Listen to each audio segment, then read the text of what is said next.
a community northwest of Melbourne is in shock this morning as police look into reports of a selfless act of bravery after a truck ploughed into a preschool, killing a teacher's aide and injuring a child. Investigators have been told the 43-year-old woman was trying to save others before she was killed by an out-of-control tanker at Riddells Creek yesterday afternoon. A 3-year-old boy suffered a non-life-threatening injury in the incident that comes just weeks after a deadly crash at a primary school in Melbourne's east. Reporter Stephanie Ferrier joins us now from the site of the crash in Riddells Creek, north of Melbourne. Good morning, Steph. Just take us through this absolute tragedy. Good morning, Bridget. You can still see the apparent devastation that was caused by this horrific crash behind me. I'm standing in the path of where this water tanker veered off the road. As you can see behind me, it clipped this tree, pushing even the bark off, and then smashed through a fence before crashing into playground equipment behind me, reducing it basically to splintered wood. Now, we heard that there was a 43-year-old woman, a teacher's aide, who was killed in this crash, and also a 3-year-old boy suffered non-life-threatening injuries to his upper arm. He remains in a stable condition in hospital. And we heard from Clinton Zammit. He is a local person here. He says that this is a really tight-knit community. His own kids went to this Montessori preschool, and he says that it was just such a huge act of bravery by this teacher's aide to be able to push other children and people out of the way. This is what he had to say. I feel sorry for the poor woman that lost her life, her kids waking up in the morning today having no mother, an unsung hero to push away kids and, not care anything about, anything else but the kids. So she's a hero. And we also heard from Bernie O'Sullivan. Now, he's the CEO of the Macedon Ranges Shire Council, and he says obviously the council will be doing what it can to support the community in this devastation. He spoke of the woman who has been killed. This is what he had to say. Was, like many of our educators, just passionate to be around children, and we've heard lots of amazing stories of potential bravery. And it would have been an absolute split-second decision with a vehicle coming through the fence. That's Bernie O'Sullivan, the CEO of the Macedon Ranges Shire Council there. And he says that this could have been so much worse as well, because this was just at the very end of children's outdoor playtime. So you can imagine just how many kids would have been in this playground. Many of them, we understand, had just gone indoors before this truck came through. And Steph, do we know what caused this awful incident? Are police investigating the driver? What have we heard about that, about the man that was driving the tanker?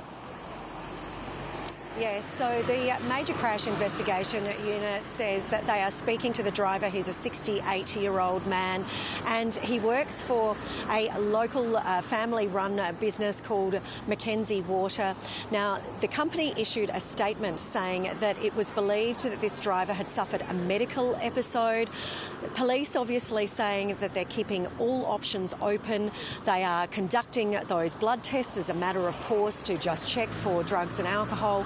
But also a medical condition is also going to be investigated, and they say that there is actually damage to a bridge some 100 metres down the road, as well as damage to signs. So it's clear that this water tanker was coming into trouble before it veered off the road. But we've seen plenty of people laying flowers and wreaths to remember this woman, and also just this tight-knit community is going to be devastated for a very long time to come. Stephanie Ferrier, thanks very much. Let's head to Sydney now for the latest around the Bondi Junction stabbing coronial inquest. News Breakfast, Miles Holbrook Walk is following developments for us. Good morning, Miles. What are we expecting to hear about today?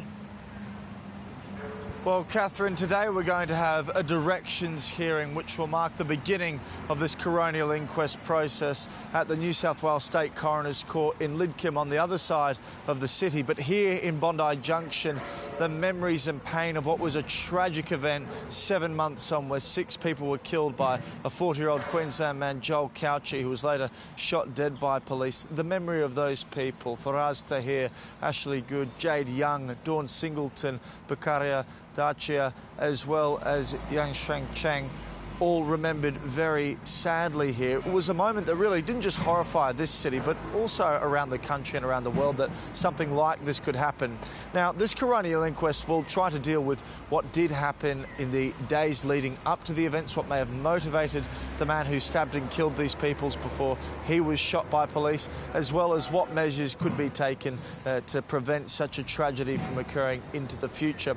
Now, as for today's actual coronial hearing itself, it will deal with a few elements, among them how much evidence has already been collected, what still needs to be gathered as part of the coronial process, and as well a schedule of hearings for when the coroner can begin to hear more of the matters at hand and how they may be dealt with by the coroner's court. So a long process ahead of us, Catherine, that begins today. A long process. Thank you, Miles. Well, now for the rest of the day's news, here's Emma. Thank you. At least 37 people have been killed in a series of Israeli airstrikes across Gaza since Sunday night. According to Palestinian authorities, the majority of the fatalities were at the Nuseirat camp for displaced residents. While there are reports Israeli tanks have opened fire there. The federal government is close to sealing a deal with the ANZ Bank to ensure it continues operating in the Pacific. The region has seen an exodus of Western banks recently, which have struggled to implement tough new international banking standards. Treasurer Jim Chalmers is spruiking the deal as a strategic win for Australia because it will stop Chinese banks from filling the void. The Collingwood Football Club has settled a lawsuit with a former employee who accused the club's CEO of making Indigenous slurs. Mark Cleaver alleged he had suffered hurt, humiliation and economic loss after the club terminated his employment in May. The club has previously said an external process found there was no breach of workplace law, and it has full faith in CEO Craig Kelly. New research has found 4 in 5 Australian renters aspire to own a home, but almost half expect they'll never be able to afford one. The Australian Housing and Urban Research Institute report shows the proportion of people renting in the private rental market between 2011 and 2021 has increased in all age brackets across the country. It comes as housing advocacy group Better Renting calls for greater regulation of rent increases. New data shows 9 in 10 renters are paying more in rent than they did 12 months ago.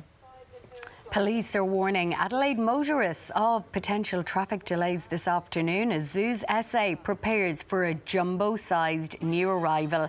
The Asian elephant, named Burma, will get her very own police escort, as she should, during this afternoon's peak hour traffic as she makes her way from Adelaide Airport to her new home at Monarto Safari Park. Burma is the first of 5 Asian elephants moving to Australia from Auckland Zoo.